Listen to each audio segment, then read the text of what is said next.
The following program is sponsored by the Building Wisconsin Television Network.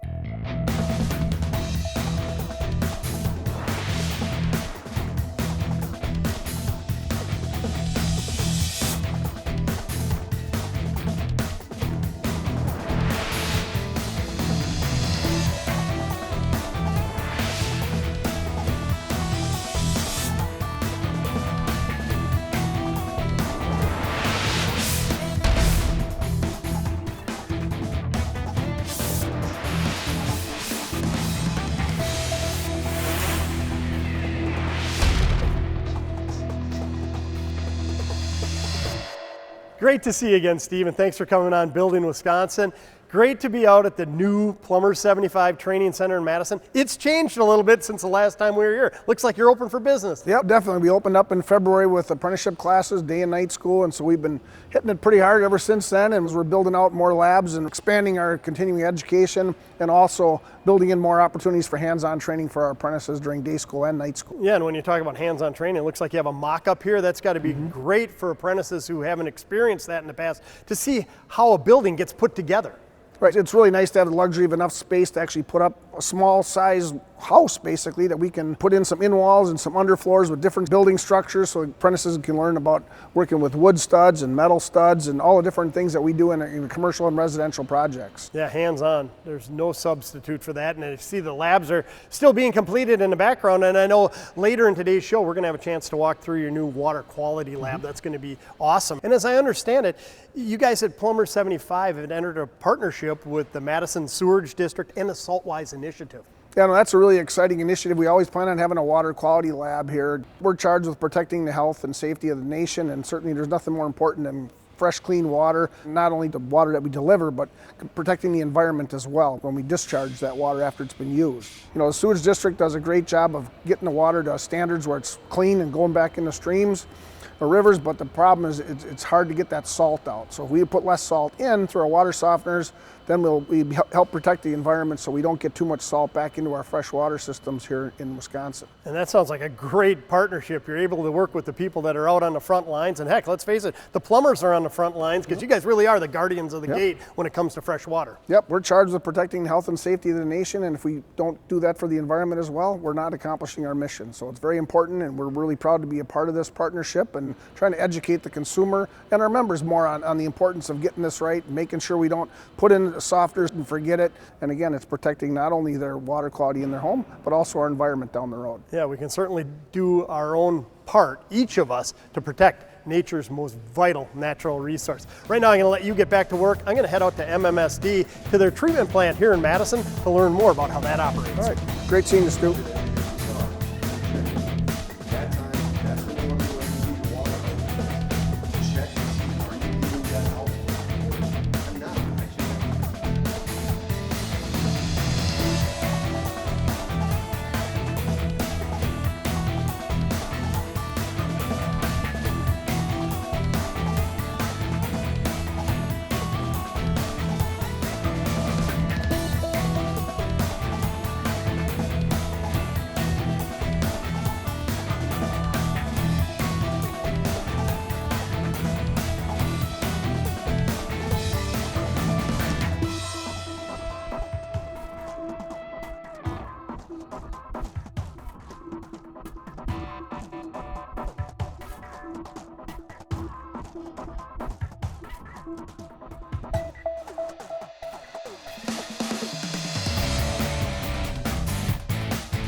Well, Kathy, a beautiful autumn day. I really appreciate you coming on Building Wisconsin. And let's begin our segment here with explaining where we're at.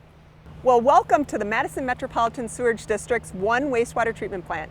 This wastewater treatment plant serves the greater Madison area, about 26 communities in Dane County. Wow, Yeah. that's almost the entire county. It is over 400,000 people, businesses, and industries throughout our region. That's a lot of wastewater coming into here to be treated. Yeah, every day we receive over 36 million gallons of water, and it takes about a day through our process till it's cleaned and returned to local streams as clean river water. You know, that's an incredible process. I can't wait to learn more about it. How many of these around the state are there? There's over 600 wastewater treatment plants throughout Wisconsin. They play such a vital role in protecting our most valuable natural resource, and that's the water, right? Yeah, we have very limited fresh water, and what we're doing is recovering and reclaiming the water that people use every day. Well, I wish we had an entire show dedicated to how this process works, but we don't. So let's do a brief walkthrough and a brief overview of the entire process. And by process, I mean of bringing wastewater into this facility, treating it, and then releasing it back to the local environment.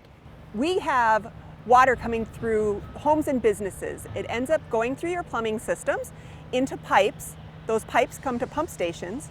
That is pumped up to this treatment plant. When it gets to the treatment plant, it goes through a couple processes first. We take out anything in the water that isn't human waste or toilet paper, because if it gets here, we have to screen it out or take it out through grit removal and then drive it all the way to the landfill, and that costs all of our ratepayers a lot more money. And not only are you entrusted to protect water, you also want to keep the rates down for all the taxpayers, right? And we're all in this together. I mean, when people say, oh, MMSD, those people, it's really us, because it's all our human waste and debris that's coming down here, right, that needs to be treated. Yeah, and sometimes the things that people put down the drain can cause backups in their own home, or they can cause our pumps to fail and cause problems for neighborhoods. Well, it sounds pretty simple for everybody to do their own part.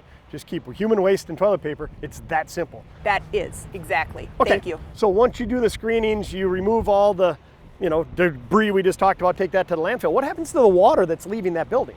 Well, the water then comes down and it does a modified process that really speeds up what nature would do to clean water. So it comes through this first process, which is our primary treatment tanks. In these tanks, the water slowly goes through, and it gives time for anything that can float to float, anything that can settle to settle. The things that are floating and settling, we scrape off and we make them into fertilizer. Oh, wow. And what happens with that fertilizer? That fertilizer is cleaned and treated, and then it is injected safely into local farm fields as a nutrient-rich fertilizer. Well, these are our secondary treatment tanks. We run them in a series of 3. So the water comes out of primary, comes through the first tank, second, third. We add the microorganisms, and then we starve them of oxygen. Then we add oxygen to make it as pleasant for growing as possible. And during that, the water gets cleaner and cleaner until it comes through here and into our final clarifiers. Sounds like the bugs are doing all the work. The bugs are doing all the work. And you said this is pretty clean water coming out, but to the eye, that doesn't look very clean, Kathy. Yeah, and that's clean water mixed with all those microorganisms, all those bugs. But if we go to the next step in the process, I can show you how we separate those.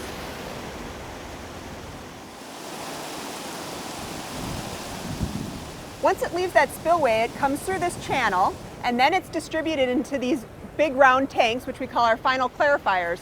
The water and microorganisms comes up through the middle of these tanks, and then under a baffle, the clean water separates from the microorganisms, and what's coming over the spillway is the clean water. Wow, that is a lot cleaner. I mean, when somebody asks you, like, really, how clean is the water that you're releasing back into the environment? How would you answer that? Well, we're making really high quality river water. So a lot cleaner than some of the streams around here, probably. It is. Very valuable resource.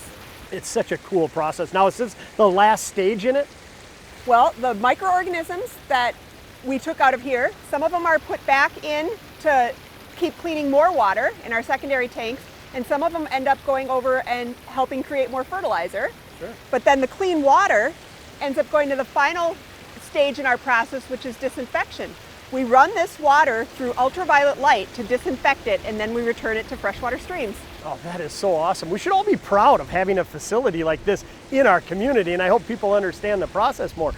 But you know, one thing that we're really focusing in on today's show is the harmful effect of salt on our freshwater supply, specifically the chloride in salt, and how that's really threatening the freshwater life in our rivers, lakes, and streams. And that chloride is an element that really needs to be removed, right? Is that something that is removed here, or is it something that can't be removed? We can't currently remove chloride from water. This plant does a remarkable job of removing many, many things from the water, but those dissolved solids like salt, we can't get out. We hired a consultant a couple of years ago to look at what it would take to remove just a little bit of that salt such that we could meet our permit limits. But just to remove a little bit of that, they estimated between $400 million and $2.3 billion. That is an incredible amount of money. The ratepayers would be in charge of that, right? I mean, it'd be up to them to pay for that. So we don't want to spend that kind of money if we don't have to. No, you're right. We are very responsible to our ratepayers and trying to keep our rates as low as possible. And that's one of the reasons that we're looking at trying to reduce the sources of salt. And as you mentioned before, water softeners is our major source of salt. And fortunately on today's show, we're talking about one source of that chloride that's out of sight and out of mind, and it can help homeowners do their part. And that's understanding how a softener works and getting the settings right so that we lower the amount of salt being dumped into this fresh water. Right, we get over 200,000 pounds of salt every single day. Every bag of salt you put in your water softener in our region comes to this plant, and it ultimately ends up in a freshwater stream. So let's all do our part and protect our most vital natural resource. Well, I really appreciate you coming on Building Wisconsin today. Next time I want a more in-depth tour and explanation of how the system works. Well, thank you so much for coming out. We loved having you, and we're really excited that you're getting this message out on salt for us.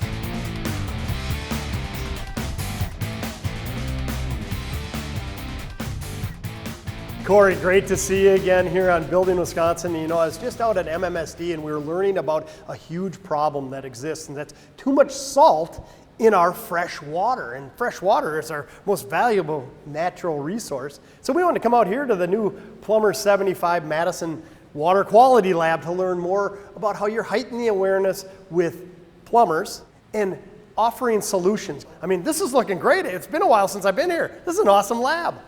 Yeah, it's finally getting complete. We have multiple different stages of water quality in here, from filtration to softening to some of the newer technologies for dealing with different things plumbers are going to see every day. Sure. Now, who uses this lab? I have apprentices that use it for night school, the required night school classes daily, and we also have journey workers over there continuing ed throughout the whole year, different classes offered nightly. So it's pretty busy. Very busy. Yeah, this is a great resource to have. We're fortunate to have it here in the Madison area. Now, let's walk over here and take a look at some of these softeners and some of the equipment that the different plumbers are learning on. As you can see, we have a number of different softeners in here. Some of the older models that are still out there that different plumbers will have to be faced with, whether they have to change them out, fix them, different efficiencies. And then we also supply different residential models. And then we have a lot of the newer technologies that are out there for water softening. You know, I also saw over here on the tables these control heads. Looks like the industry is continuing to evolve because they get more sophisticated looking. I don't know if they're more sophisticated per se for the plumber to deal with. These are common heads that we see every day that local suppliers are using, the local vendors.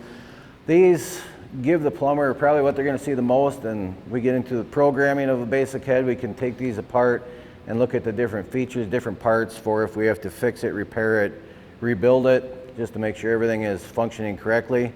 We also have some of the older heads just so they can understand the parts and why they're different, what parts are on the older heads, how to test to see if they're actually still working.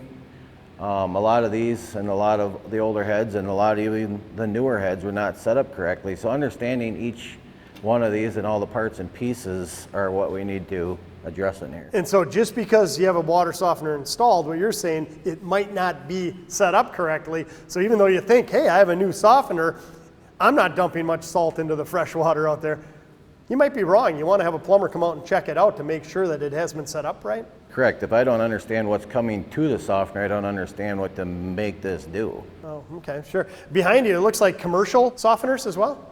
Yes, so this is actually the building softener, larger building. Therefore, we have three for efficiency purposes. They cycle between the three, and the programmer a little bit different. We have ones here and the one that works between all three of them, just a larger version of what the residential are. And before we leave, Cory, I just have to ask you, what are these blue pieces of equipment? These are descaling units. So this is some of the newer technology that's out there. They treat some of the components inside the water system. So instead of softening, we could treat the mineral in the water to protect water heaters, different appliances. There's a lot of different items like this out there. So we're using this to test in different fixture labs to see how well they work and what they do. Oh, that's awesome. So it's just one example of latest technology to better everybody's quality of life, and you're educating the different plumbers on it, so when they get out there to consumers, hey, this might work out for somebody versus a softener. It does some of the things that some people want their softener to do, but I don't need a drain, I don't need power, so there's certain situations this might be the alternate to using a softener. Sure. Well, throughout today's show, we've been talking about SaltWise, and earlier in the show, Steve was telling us about the partnership with the SaltWise organization and getting the message out about lowering salt usage and the amount of salt that's flowing back into our fresh water supply. And you guys are really educating plumbers on that as well, right? Correct. SaltWise has been in communication with us for quite a while. A lot of this lab and a lot of the features that we do, we've been in communication with setting it up with them. They're coming in tonight actually to work with one of our apprentice classes in our service for setting up softener heads and making them aware of the salt issue. Wow, what a great service. And the better educated the plumbers are who are on the front line of this issue, the better off we'll all be, because they can educate the consumer and either replace the softener or at least get it properly set, the existing softener, so that we can all do our part to lowering the amount of salt we're releasing into fresh water. Protecting the water is our main job as plumbers, and protecting the environment is also part of that. Getting the water back into the ground, getting it treated so that people can use it over and over again. So labs like this is how we go about that. Well, we're fortunate here in southern Wisconsin to have this in existence. Keep up the good work. I'll talk to you again in Building Wisconsin. Thank you, Stu.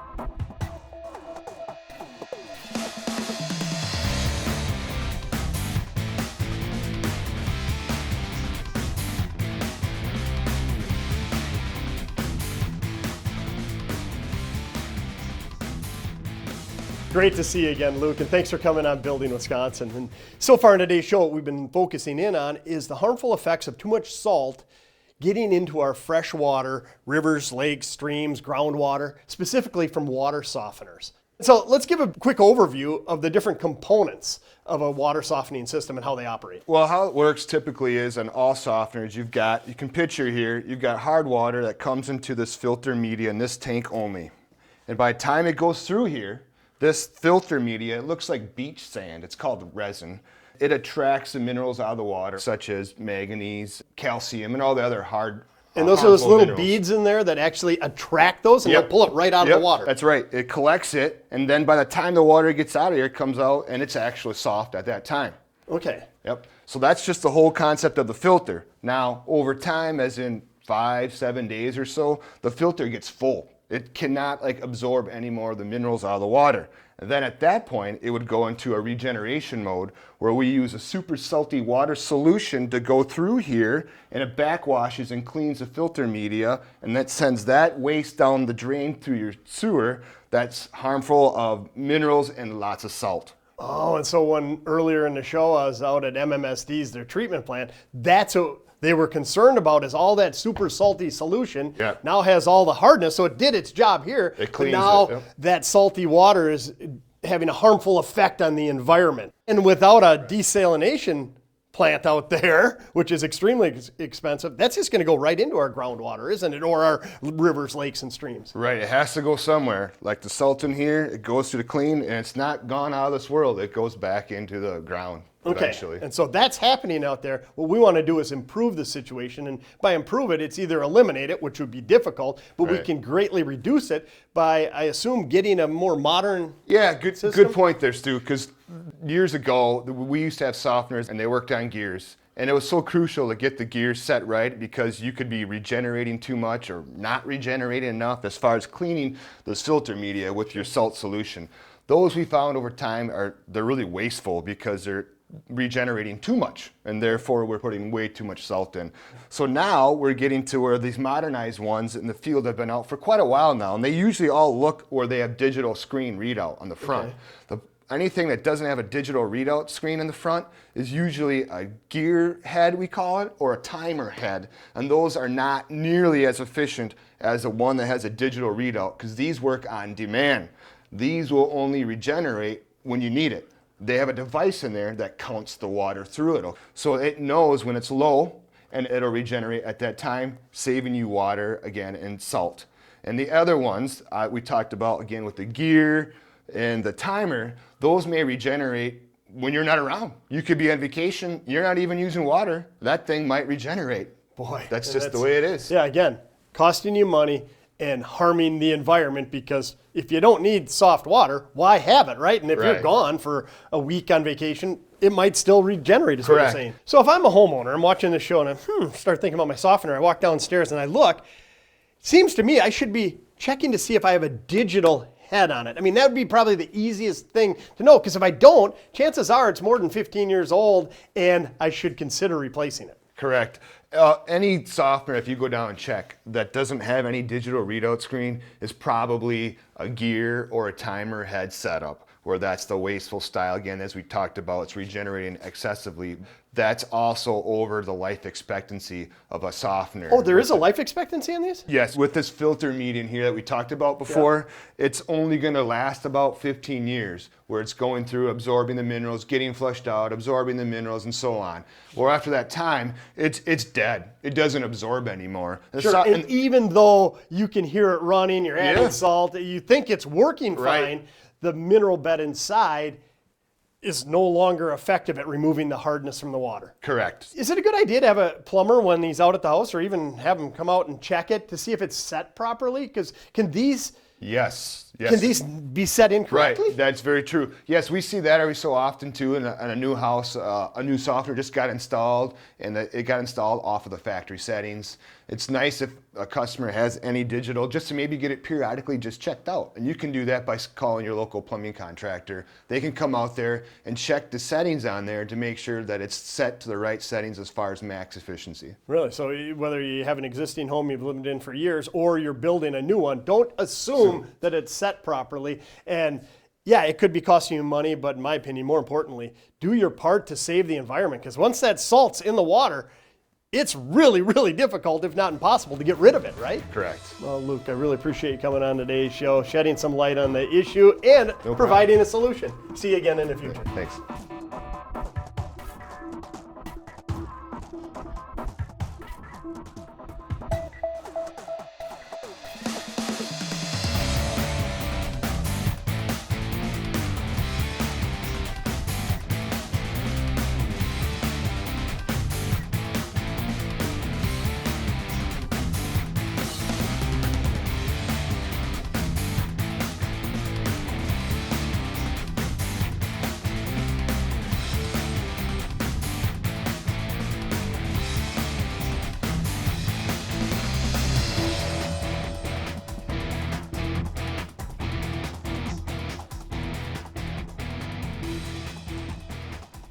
Allison, thanks for joining me on Building Wisconsin. Throughout today's show, we've been talking about the harmful effects of too much salt in our freshwater streams, lakes, rivers, groundwater from water softeners. But on a day like this, it's wintertime. And when I'm driving in, I see a lot of county trucks, state trucks, salting the roads, big piles of salt. That's got to be a big issue as well, because all that salt has to go somewhere.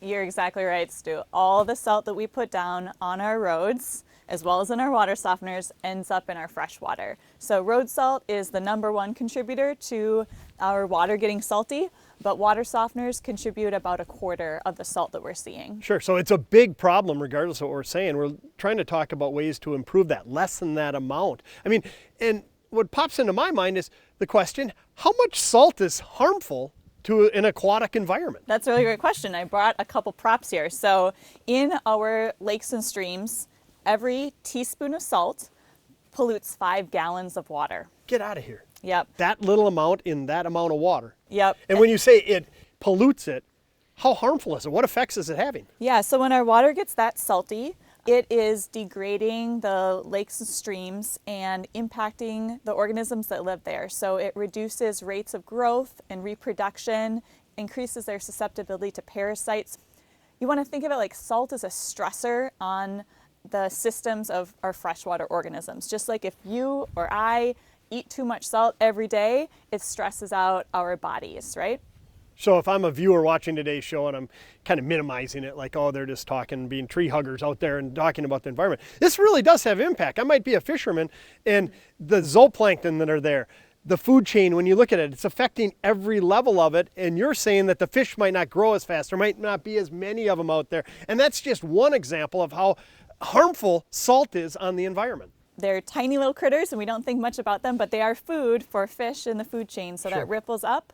And zooplankton also eat algae. And so if we have fewer zooplankton around, it means our waters are getting greener and murkier over time. Sure, and that's on the environmental side. And then if you talk about fiscally, what's it really ultimately cost the consumers? Earlier in the show, we were out at the MMSD treatment plant. At the end of the day, we're mandated by the EPA to reduce the amount of salt that's suspended in our water that we're releasing.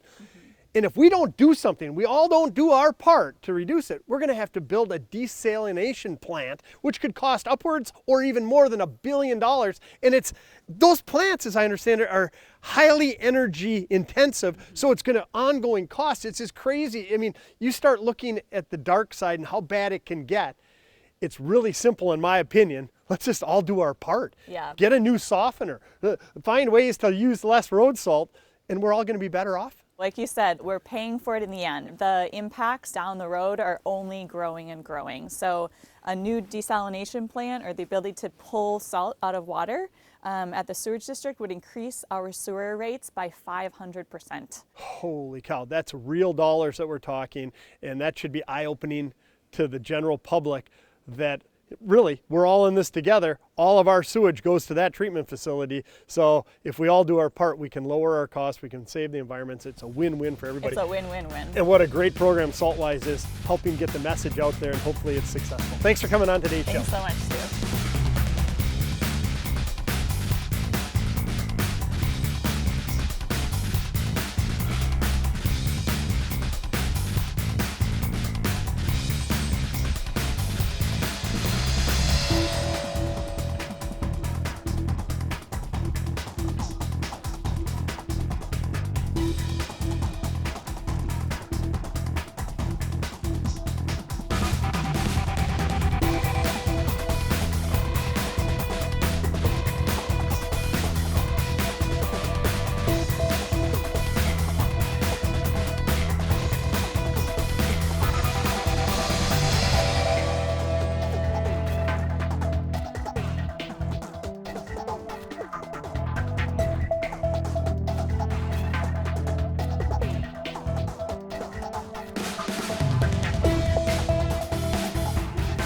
For more information on Building Wisconsin, follow us on Facebook and Twitter, and be sure to watch additional episodes on YouTube or at our website, buildingwisconsintv.com.